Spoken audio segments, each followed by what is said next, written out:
ایک حدیث میں آپ کو بتاتا ہوں جس کا آخری والا حصہ گفتگو کا اصل مقصد ہے۔ ایک بار رسول پاک صلی اللہ تعالیٰ علیہ وسلم مجلس میں بیٹھے ہیں صحابہ کے، ایک اجنبی شخص آیا، مجلس میں آیا، آ کر کے سیدھے حضور پاک صلی اللہ علیہ وسلم کے قریب بیٹھ گیا، اتنا قریب کہ اپنے گھٹنے حضور کے گھٹنے سے لگا لیا، قریب سے قریب ہو کر بیٹھا۔ صحابہ اکرام اور بھی مجلس میں تھے، سب دیکھ رہے تھے، اور وہ اجنبی جو شخص آیا تھا اس کو کوئی بھی پہچانتا نہیں تھا۔ اس نے آتے ہی سوالات کرنا شروع کیا۔ سب سے پہلے اس نے پوچھا مل ایمان، ایمان کسے کہتے ہیں؟ رسول پاک صلی اللہ تعالیٰ علیہ وسلم نے جواب دیا، اس بات کا اقرار کرو کہ اللہ تبارک و تعالیٰ کے سوا کوئی معبود نہیں، محمد صلی اللہ تعالیٰ علیہ وسلم اللہ کے رسول ہیں، فرشتوں پر اور اللہ کی کتابوں پر، رسولوں پر، تقدیر پر، قیامت کے دن پر اور مرنے کے بعد دوبارہ زندہ ہونے پر یقین رکھنا۔ اس اجنبی شخص نے پوچھا مل اسلام، پھر اسلام کیا ہے؟ حضور پاک صلی اللہ علیہ وسلم نے اس کا بھی جواب دیا، اللہ کی وحدانیت اور محمد صلی اللہ علیہ وسلم کی رسالت کا اقرار کرنا، نماز پڑھنا، روزے رکھنا رمضان کے، زکوٰۃ دینا مالک نصاب کو، اور حج کرنا صاحب استطاعت کو، یہ اسلام ہے۔ 2 سوالات ہو گئے۔ تیسری مرتبہ اس نے سوال کیا مل احسان، احسان کیا چیز ہے؟ احسان نیکی کو کہتے ہیں۔ احسان یہی پورا تصوف ہے جس کو لے کر آج صوفیہ اکرام چلتے ہیں۔ اس نے پوچھا احسان کسے کہتے ہیں؟ اب جواب میں میرے آقا صلی اللہ علیہ وسلم نے 2 جملے ارشاد فرمائے، وہ ہماری پوری زندگی کو گھیرے ہوئے ہیں۔ کیا فرماتے ہیں؟ ان تعبد اللہ کأنک تراہ وإن لم تکن تراہ فإنہ یراک۔ رسول پاک صلی اللہ علیہ وسلم فرماتے ہیں احسان کا مطلب یہ ہے کہ تم اللہ کی عبادت ایسے کرو جیسے تم اسے دیکھ رہے ہو۔ عبادت، نماز کی بات نہیں، عبادت میں سب چیزیں آ جاتی ہیں۔ روزہ بھی عبادت ہے، زکوٰۃ بھی عبادت ہے، حج بھی عبادت ہے، خیرات بھی عبادت ہے، نماز بھی اس کا ایک حصہ ہے۔ اور رسول پاک نے فرمایا یہ ساری عبادت ایسے کرو جیسے تم اللہ کو دیکھ رہے ہو، اور اگر تمہاری یہ کیفیت نہیں آ پاتی تو ایسی عبادت کرو کہ اللہ تمہیں دیکھ رہا، یہ خیال تو آ جائے کہ اللہ تمہیں دیکھ رہا ہے۔ اب وہ شخص جو سوالات کر رہا تھا اس نے ساری چیزوں کو کہا صدقت صدقت، ہاں آپ بالکل سچ کہہ رہے ہیں، سچ کہہ رہے ہیں۔ حضرت عمر فاروق فرماتے ہیں یہ کون اجنبی ہے، خود سوال بھی کرتا ہے اور خود تصدیق بھی کرتا ہے۔ جواب ملنے کے بعد کہتا ہاں بالکل آپ نے صحیح کہا۔ اخیر میں اس نے کہا متی الساعۃ یا رسول اللہ صلی اللہ علیہ وسلم، قیامت کب آئے گی؟ اس کے جواب میں رسول کریم صلی اللہ تعالیٰ علیہ وسلم نے مخفی انداز میں ارشاد فرمایا جتنا پوچھنے والے کو معلوم ہے اتنا ہی پوچھے جانے والے کو بھی۔ ہاں یہ اور بات ہے کہ میں اس کی علامتیں تمہیں بتا دیتا ہوں۔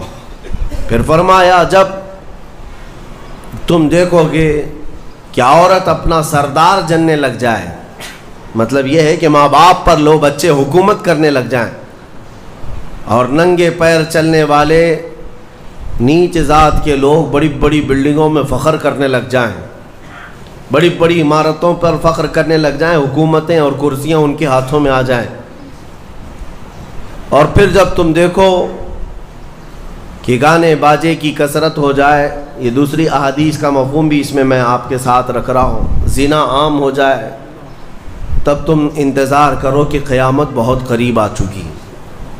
میرے عزیزو، حضرت عمر فاروق رضی اللہ تعالیٰ عنہ فرماتے ہم سب سن رہے تھے اور وہ اجنبی آیا اور سوالات کیا اور چلا گیا۔ حضرت عمر کہتے ہیں میں فوراً مجلس سے اٹھ کر باہر گیا کہ اس کو پکڑ کر کے پوچھوں کہ اتنے اہم سوالات کہاں سے لایا تھا، لیکن رسول پاک صلی اللہ علیہ وسلم نے مجھے بلایا، ادھر آؤ عمر۔ وہ کوئی مسافر نہیں تھا، وہ جبرائیل امین تھے جو تمہارا دین سکھانے آئے تھے۔ اتاکم جبرائیل یعلمکم دینکم، وہ تمہارا دین سکھانے تمہیں آئے تھے۔ بہرحال یہ حدیث جبرائیل اس کو کہتے ہیں۔ اس میں جو لفظ آیا ہے کہ تم اللہ کی عبادت ایسے کرو جیسے تم اسے دیکھ رہے ہو، یہ ہماری پوری زندگی کا حصہ ہونا چاہیے، پوری زندگی کا حصہ۔ اسی لیے میرے آقا صلی اللہ تعالیٰ علیہ وسلم سے سوال کیا گیا تھا، صحابہ نے پوچھا دنیا کی طاقتور چیزوں میں بڑی طاقت والی چیز کون سی ہے؟ ترتیب وار حضور اکرم صلی اللہ تعالیٰ علیہ وسلم نے ارشاد فرمایا لوہا ہے، لوہا بہت مضبوط چیز ہے۔ صحابی نے پوچھا کیا اس سے بھی زیادہ طاقتور کوئی چیز ہے؟ کہا ہاں، اس سے بھی زیادہ اگر طاقت آگ میں ہے، کیونکہ آگ لوہے کو پگھلا دیتی ہے۔ پوچھنے والے نے کہا کیا آگ سے بھی زیادہ طاقت کسی میں ہے؟ حضور نے فرمایا ہاں، پانی میں ہے، پانی آگ کو بھی بجھا دیتا ہے، پانی کی طاقت بہت زیادہ ہے، سونامی پانی ہی سے تو آتا ہے۔ اور اس کے بعد پھر پوچھنے والے نے کہا کیا پانی سے بھی زیادہ طاقت کسی کی ہے؟ آپ صلی اللہ علیہ وسلم نے فرمایا ہاں، دنیا میں سب سے زیادہ طاقت ہوا کے اندر ہے، وہ پانی ہو کہ لوہا ہو کہ آگ ہو، سب کو ہوا اڑا لے جاتی ہیں۔ اور ہوائیں جب جوش میں آئیں یا جلال میں آئیں تو بڑے بڑے پہاڑ بھی کھسک سکتے ہیں۔ ہواؤں کی طاقت کا اندازہ تم نہیں لگا سکتے، گھروں کی چھتیں اکھاڑ لیں گی اور لوگوں کو تہس نہس کر دیں گی ہوائیں اگر جلال میں آئیں۔ تو پھر پوچھنے والے نے پوچھا کیا اس سے بھی زیادہ طاقت کسی کے اندر ہے؟ حضور پاک صلی اللہ علیہ وسلم نے فرمایا ہاں، ایک چیز میں ہے اور اس سے زیادہ پھر کسی کی چیز میں نہیں۔ پوچھا وہ کیا ہے؟ میرے آقا صلی اللہ علیہ وسلم فرماتے ہیں اس ہاتھ میں ہوا سے زیادہ طاقت ہے جو اللہ کی راہ میں عطا کیا تو دوسرے ہاتھ کو خبر نہ ہو۔ یہ اخلاص والا ہاتھ، اخلاص والا ہاتھ کہ اسے خود خبر نہ ہوئی ہو کہ اس نے اللہ کی راہ میں دیا ہے تو کتنا دیا، کیسے دیا۔ میرے عزیزو، یہ اس کو اخلاص کہتے ہیں، یہ خالص اللہ کے لیے دیا، خالص اللہ کے لیے دیا، اس کی طاقت بہت زیادہ ہے۔ اب آپ کو میں وہ نکتہ بھی سمجھا دوں، اولیاء اکرام کی کرامتیں سنتے رہتے ہیں، میاں وہ کیا کھا کر کے اتنی طاقت بنائے تھے۔ غوث پاک رضی اللہ تعالیٰ عنہ بغداد میں بیٹھے ہوں اور دریا میں اگر سیلاب یا طوفان آ جائے اور کشتی بھنور میں پھنسنے لگے تو کئی واقعات ہیں کہ کشتی میں بیٹھے ہوئے مسافروں نے دیکھا کہ غوث پاک تشریف لائے، ان کی کشتی کو سل دیا، سنبھالا۔ جن کشتیوں میں پھٹن تھی یا پانی آ رہا تھا، یہ طاقت کیسے، یہ تصرف کیسے ان کے پاس حاصل ہوا؟ کوئی کھانا پانی ایسا ہے دنیا میں جس کو کھانے کے بعد اتنی بڑی طاقت مل جاتی ہے؟ میرے عزیزو، یہ اولیاء کاملین کے پاس جو بھی طاقت تھی وہ اخلاص کی طاقت تھی، وہ جو عمل کرتے تھے وہ خالص اللہ کے لیے کرتے تھے، خالص اللہ کے لیے، اور وہ اپنے آپ کو تک فنا کر چکے ہوتے اللہ رب العزت کی بارگاہ میں۔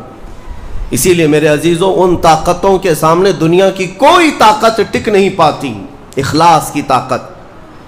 آج تم کر کے تو دیکھو، اللہ رب العزت کی بارگاہ میں اگر مخلص ہو گئے تو شیطان جو چیلنج کر کے آیا تھا اللہ کی بارگاہ میں، لَأَقْعُدَنَّ لَهُمْ صِرَاطَكَ الْمُسْتَقِيمَ، مولا میں تیرے سیدھے راستے پر بیٹھ جاؤں گا، جو بھی تیرے سیدھے راستے سے گزرے گا میں اس کو بہکاؤں گا، کبھی دائیں جانب سے، کبھی بائیں جانب سے، کبھی آگے سے، کبھی پیچھے سے۔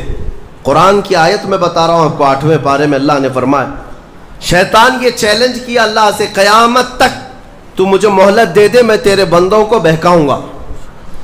اور پھر اللہ تبارک و تعالیٰ سے وہ کہتا ہے کہ ان سب کو سیدھے راستے سے میں ہٹاؤں گا، لیکن شیطان نے آخر میں ایک جملہ یہ بھی کہا، مولا یہ جتنے بھی سیدھے راستے پر چلیں گے ان کو بہکا تو دوں گا، الا عبادک منہم المخلصین، مگر تیرے وہ بندے جو اخلاص کے ساتھ تیری عبادت کرتے ہیں ان پر میرا داؤ نہیں چل سکے گا، میں انہیں نہیں بہکا سکوں گا۔ اب اندازہ کرو کہ شیطان جس کے پاس ساری طاقتیں آ جاتی ہیں باطل طریقے سے وقتی طور پر، وہ عاجز آ گیا تو پھر دنیا کی یہ چھوٹی موٹی طاقتیں تمہارا کیا بگاڑ لیں گی؟ اگر اخلاص تمہارے اندر آ جائے، خلوص کی دولت آ جائے، دنیا میں جو کچھ بھی کر رہے ہو سب دکھاوے کے لیے نہیں ہے، کچھ عبادتیں ایسی ہیں جو تمہارے ساتھ راز رہے تمہارے اور تمہارے پروردگار کے بیچ، ہر بات کی تشہیر کرنا ضروری نہیں ہوتا کہ لوگوں کی مدد آپ نے کیا تو پیپر میں چھاپ دیا، اور آپ کوئی نیکی کر رہے ہیں تو ضروری نہیں ہوتا کہ ہر چیز کی تشہیر کی جائے۔ ہاں کچھ چیزوں میں حکمت اور مصلحت ہو سکتی ہے کہ لوگوں کو نیکی کی طرف بلانے کے لیے اعلان کیا گیا ہو، لیکن ہر چیز میں نہیں۔